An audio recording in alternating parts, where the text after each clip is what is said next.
So today you are getting what? Today you are getting ki it's a novel written by Ivan Bunin, who got Nobel Prize for Literature, and he belongs to Russia. He belongs to Russia, and he was a Russian well-known famous writer. Yeah, he was a well-known Russian writer. And the point is that कि what he has depicted, what he has told in this novel, इस novel में उन्होंने बताया क्या है, क्या चीजें दिखाना चाहते हैं, स्पेशली जो उन्होंने इसमें बताया है रूस का जो एक सिस्टम है, खास करके जो एग्रेरियन लाइफ है, जो खेती पर जीवन जी रहे हैं, जिनका सोर्स ऑफ इनकम ही उसी से सब कुछ है, उनको लेकर के उन्होंने इसको कवर किया हुआ है। तो I would like to tell you कि ये आपके सामने क्या है, this is the author is Ivan Bunin, you are getting it here. और इसको इंग्लिश में जो ट्रांसलेट किया गया है, ईसाबेल फ्लोरेंस हैव गुड ने ट्रांसलेट किया है। तो ऑथर चूंकि रशियन राइटर है, रशियन राइटर ने इसको रशियन लैंग्वेज में लिखा हुआ है, but later on it was translated into English by whom, by Isabel Florence Hapgood ने उसको ट्रांसलेट किया। किस कंट्री में लिखा गया? रसिया में लिखा गया। लैंग्वेज क्या है? रशियन है। पब्लिशर का क्या नाम है? सोरेमेनी मीर करके पब्लिशर है। पब्लिकेशन डेट रशियन लैंग्वेज में 1910 में पब्लिश हुई है और इंग्लिश में 1923 में पब्लिश हुई है। So I would like to tell you here what you have to cover these points, because these are significant points, especially at a glance. If you go, so you will come to know about the name of the author, the name of the text, which year it published in Russian language, and who translated it, which year it published in English, and then you come to know about what कि उसका theme वगैरह क्या है, वो हम लोग बाद में भी बात करेंगे। It was first publish in English in 1923, और जो ट्रांसलेटर उसका रहा, उसका नाम क्या था? ईसाबेल हैब। This was the translator, this one was the translator. So in this sheet, especially in this sheet, you came to know about Ivan Bunin. Ivan Bunin का मतलब उनका not biographical study, but Ivan Bunin का एक novel है, उनके बारे में आपने एट अ ग्लांस में देखा कि it was written in Russian language, translated by Isabel Florence Hapgood, and in Russian language it was written in 1910, but in English it published in 1923, and translator का साथ ही साथ these things you came to know. Now you are getting here what कि we are talking about who, we are talking about which novel? We are talking about The Village. इनका बड़ा novel नहीं रहा, short novel रहा, लेकिन काफी famous. It brought name and fame, या the it brought in his literary basket some new jewels, you can say, उनके लिए उसमें लाया गया। तो द विलेज जो है क्या है? It's a short novel. सबसे पहला चीज, it's a short novel. Nobel prize winning Russian author Ivan Bunin ने इसको लिखा है, और 1909 में लिखा गया है, 1910 में पब्लिश हुआ है। किसमें? रशियन लैंग्वेज में। कहाँ पे पब्लिश हुआ? सबसे पहले सेंट पीटर्सबर्ग मैगजीन में, एक सीरियलाइज्ड फॉर्म में आया हुआ था, सेंट पीटर्सबर्ग मैगजीन में पब्लिश हुआ। And what was the name of the magazine? Sovremenny Mir, this was the name of the magazine by St. Petersburg magazine, Savrimeni Mir, under the title novelette. और जब इसका उस समय title जो था वो क्या था? नॉवेलिट था, NOVELET। So here what you are getting कि in this section, yeah, in this sheet you came to know about The Village. Who is the author? Ivan Bunin is the author. In Russian language it was written in 1909, published in 1910। और जब 1910 में publish हुआ तो किसमें publish हुआ? Saint Petersburg में एक magazine निकलती थी, सोवेरीमेनी मीर में पब्लिश हुआ, और टाइटल क्या रखा गया? नॉवेलिट रखा गया। अब उसके बाद इन्होंने बताया कि आखिर क्या है द विलेज में, क्या बताया गया है। The village caused much controversy at the time, though it was highly praised by Maxim Gorky। Maxim Gorky ने इसका बहुत प्रशंसा की थी, यद्यपि when it was written that critically it was acclaimed कि ये जो है अच्छा है, कुछ लोगों ने कहा नहीं बहुत अच्छा नहीं है, क्योंकि जिस तरह का चीज उन्होंने प्रेजेंट किया उसमें क्लास स्ट्रगल, मार्क्सिस्ट आइडियोलॉजी, और दूसरा चीज जो है कि कैसे जो है रूस की खेती का जो कल्चर है उसको समाप्त किया जा रहा है, इंडस्ट्री का कैसे इस्टेब्लिशमेंट है, उन्होंने इन सब चीजों को लेकर के बात की। तो लेकिन इनकी इस नावल को मैक्सिम गोर्की जो बड़े राइटर हैं उन्होंने उसको काफी तारीफ किया था। From then on regarded the author as the major figure in Russian literature, among others and is now generally regarded as Bunin's first masterpiece. It's another important one. Bunin's first masterpiece, ये Bunin का पहला masterpiece रहा. Composed of brief episodes set its author's birthplace at the time of the 905 revolution. और इसका जो setting है वो कहाँ पे रखा गया, 1905 में जो रिवॉल्यूशन हुआ था उसको लेकर के रखा गया यहाँ पर. तो ये कहा जाता है कि it's first masterpiece of the author, और जो उसका सेटिंग है वो आथर का बर्थ प्लेस है, स्पेशली उस समय क्या था 1905 का जो रिवॉल्यूशन था. और फिर इसमें क्या बताया गया, it tells the story of two peasant brothers. ये जो है क्या करता है, जो स्टोरी बताता है दो छोटे किसानों की स्टोरी बताता है. दोनों सगे भाई हैं.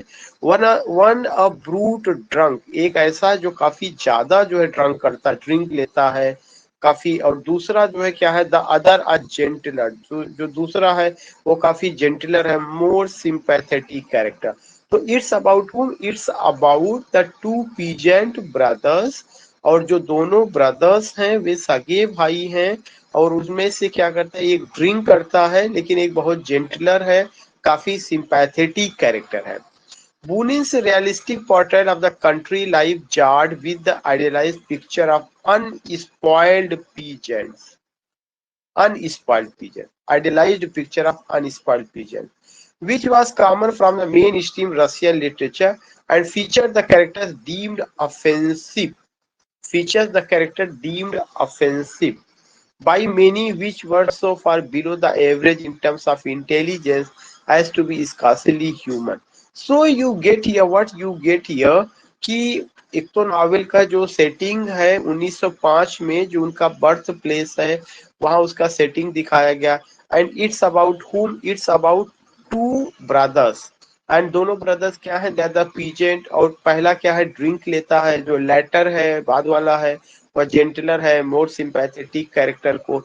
तो वो एक रियलिस्टिक पोर्ट्रेल उन्होंने कंट्री लाइफ का उन्होंने किया हुआ है, एक रियलिस्टिक पोर्ट्रेल की गांव में रहने वाले जो लोग, जो किसान हैं, उनकी हालत कैसी है.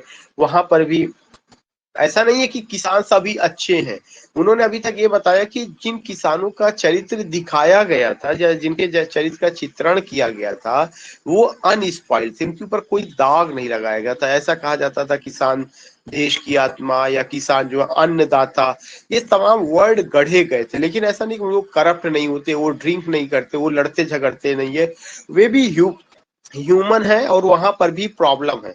तो उन्होंने उस फिगर को बिल्कुल उलट दिया. कौन से फिगर को, कि जो किसान है वो अनस्पॉइल्ड है, वो स्पॉइल्ड नहीं होते, बल्कि वो अनस्पॉइल्ड पीजेंट्स का जो कल्चर अभी था, किसान ऑफेंसिव नहीं होता है, मतलब वो अपराध नहीं करता है, ऐसा नहीं. उन्होंने बताया कि peasants are also human, they take drink, they also offense, they do offense, और तमाम वे सारी चीजें करते जो और अन्य इंसान करता है, जो अदर बिजनेसमैन, जो अदर लोग करते हैं वे भी करते हैं. तो उन्होंने इस चरित्र को बदला, जो किसानों की सिंपैथी के लिए तमाम तरह की कहानियां गढ़ी गई थी. क्योंकि रूस में मार्क्सवादी कल्चर डेवलप हुआ, तो मार्क्सवादी कल्चर में ज्यादातर जो सिंपैथी लिटरेचर में दिखाई गई वो जो है वर्कर्स के फेवर में दिखाई गई. चाहे वर्कर्स खेत में काम करने वाले खेतिहर मजदूर रहे हों, चाहे इंडस्ट्री में काम करने वाले रहे हों, चाहे जो है क्या कहते हैं कि किसी राजा रानी के यहाँ जो है बड़े घराने में काम करने वाले, उनकी आवाज को उठाएगा. So you will come to know here कि दीज थिंग्स जो है रहा है. तो लेकिन उन्होंने इसके थोड़ा सा अगेंस्ट में लिखा, इसीलिए कंट्रोवर्शियल नॉवेल बन जाता है. But Maxim Gorky praised it. इसका अगर हिस्ट्री आप देखेंगे तो क्या हिस्ट्री आप देखेंगे तो Ivan Bunin completed the first part of the village. Ivan Bunin ने जो पहला पार्ट है इस नॉवेल का, द विलेज का, उन्होंने कंप्लीट किया सितंबर 1909 में कंप्लीट किया, मॉस्को में, working as his wife Vera Muromtseva के साथ वो काम कर रहे थे, वहां में उसको उन्होंने किया with extraordinary intensity. In a letter to Gorky, उन्होंने एक लेटर लिखा गोर्की को. The writer himself spoke of sleepless night. उन्होंने कहा कि मेरे लिए बहुत सारी रातें बेचैन करने वाली थी, हैंड से शेकिंग, बहुत सारे समय मेरे हाथ कांप रहे थे, फ्रॉम नर्वस एग्जॉशन. तो you will come to know कि आथर ये बताता है कि मुझे काफी पेन लेना पड़े, कई रात जागना पड़ा मुझे इसको लिखने के लिए, इस काम को कंप्लीट करने के लिए. तो यू नो इट व्हाट की जो हिस्ट्री है इवान बुनिन का, दैट्स हाईली सिग्निफिकेंट कि Ivan Bunin completed the first part of the village in September 1909। उन्होंने इसका पहला जो पार्ट है द विलेज का सितंबर 1909 में कंप्लीट किया। और इसके अलावा उनका जो वाइफ है वेरा मूराम सीवा के साथ, एंड ही टेल्स कि he had to do hard labour. ऐसा नहीं था कि he only imagined, he only thought at the what the dreams he saw that came, no, not at all। उसको उन्होंने प्रूव किया, and for proving it he did hard labour. उसको उन्होंने hard labour का कॉन्सेप्ट लाया या किए, and he is using the word sleepless night and hand shaking. तो इसका पढ़ाने का मकसद ये नहीं कि I just want to tell you the whole story, why objective my purpose is you have to know about whom the novel is and what the theme has been taken, when was it received in Russian language, when did it publish, so you came to know about these things, and this is the last point of this work। अभी इसके बाद एक work हम लोग और discuss करेंगे। The novel's title had to do with an idea formulated by one of its characters, a local self-styled eccentric named Balashkin। जो character था वो क्या था, बालाशकिन था। जो नावल का टाइटल है वो कुछ ऐसा ही फार्मुलेट किया गया, एक उन्होंने कैरेक्टर देखा था जो इसेंट्रिक टाइप का था। कैसा था, इसेंट्रिक था जो है। तो eccentric named Balashkin, according to the letter Russia has a whole amounts of one huge village and the fate of its wild and poor peasantry is the fate of the country as such। कह रहे हैं कि अगर देखा जाए कि रूस में जो है ये चीज कहा जाता था कि रसा एज अ होल अमाउंट, पूरा रूस एक तरह से तो क्या है, एक तो पूरा रूस गांव का ही देश है या गांव ही, ये पूरा रूस अपने में एक गांव ही, ह्यूज विलेज है, इसका टाइटल भी विलेज है।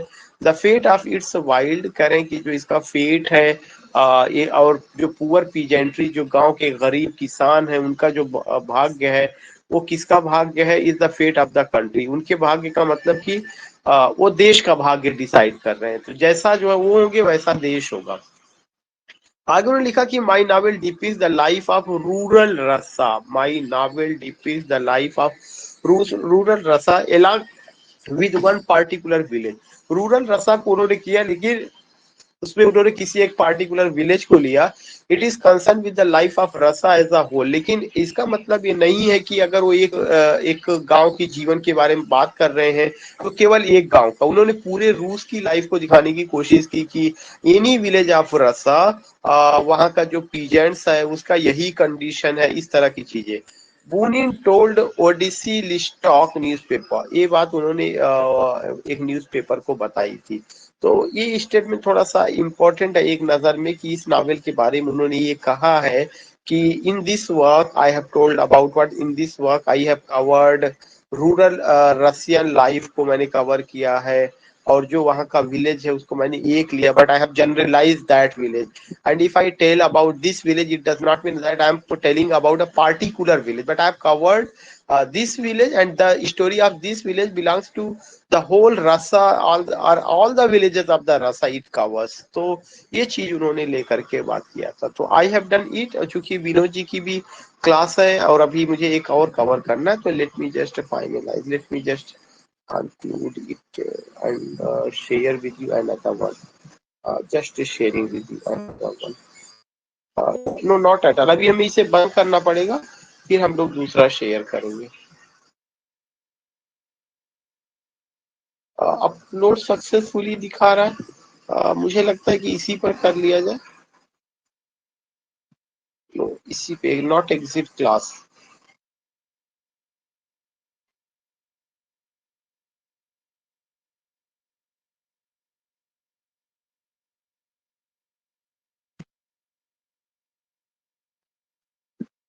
या is it visible, the second sheet, is it visible?